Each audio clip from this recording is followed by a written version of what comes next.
Israel కు చెందిన ప్రముఖ రక్షణ సంస్థ Rafale advanced defence system Bharat లో ఐరన్ డోమ్ వ్యవస్థలో ఉపయోగించే తమీర్ ఇంటర్సెప్టర్ మిసైళ్ల ఉత్పత్తిని చేపట్టేందుకు భారత రక్షణ సంస్థలతో చర్యలు జరుపుతుంది. ఈ నిర్ణయం భారత ప్రభుత్వం చేపట్టిన మేక్ ఇన్ ఇండియా కార్యక్రమానికి పెద్ద ఊతాన్ని ఇస్తుంది. భారత్ లో ఈ మిసైళ్ల తయారీ ద్వారా రక్షణ రంగంలో స్వయం సమృద్ధిని సాధించాలని భారత్ లక్ష్యంగా పెట్టుకుంది.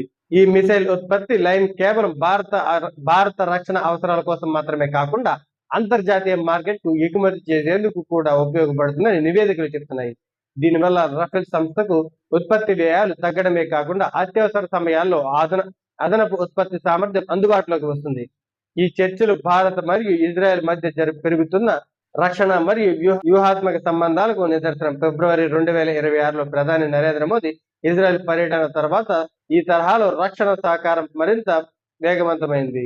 భారత్ లో అత్యాధునిక ఏరోస్పేస్ మ్యానుఫ్యాక్చరింగ్ బేస్ నైపుణ్యం కలిగిన మానవ వనరులు మరియు రక్షణ రంగంలో అంతర్జాతీయ సహకారానికి ఉన్న అనుకూలమైన పరిస్థితుల కారణంగా ఇజ్రాయెల్ ఈ నిర్ణయం తీసుకున్నట్లు సమాచారం. ఐరన్ డోమ్ అనేది ఇజ్రాయెల్ అభివృద్ధి చేసిన ప్రపంచ ప్రసిద్ధ ఎయిర్ డిఫెన్స్ వ్యవస్థ. ఇది శత్రువుల నుండి వచ్చే రాకెట్లు, మిజైళ్లు మరియు డ్రోన్లను గాలిలోనే గుర్తించి తమీర్ మిసైల్ ద్వారా ధ్వంసం చేస్తుంది.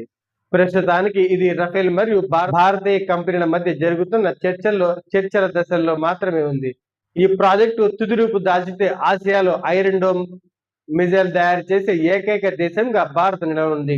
గతంలోనే ఎలిజిబిట్ సిస్టమ్ వంటిది ఇజ్రాయెల్ సంస్థ ఇప్పటికే భారత్ లో డ్రోన్ల తయారీని చేపడుతున్నారు. ఇప్పుడు ఈ మిజైల్ తయారీ ఈ భాగస్వామ్యాన్ని మరింత బలోపేతం చేయనుంది.